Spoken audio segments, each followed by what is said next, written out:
தந்தை, மகன், தூய ஆவி எல்லோரையும் ஆசீர்வதிக்கட்டும்.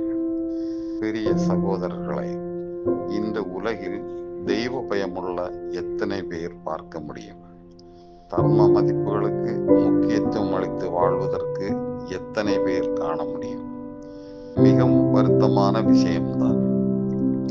நம் சொந்த துப்பாக்கியால் மற்றவர்கள் உதவுவதில் ஆர்வம் காட்டும் போது சொர்க்கம் சந்தோஷப்படும்.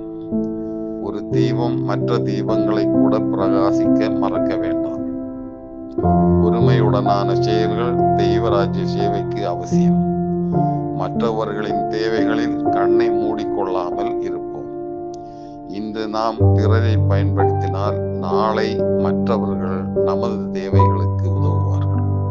நிச்சயமாக அவரது வாழ்க்கை ஆசீர்வாதத்திற்கு மேலும் அவர்கள் பயன்படுத்தினால் அவர்களின் கண்ணுநீர் எப்போதும் வாழ்க்கைக்கு அர்த்தம் இருக்கும்.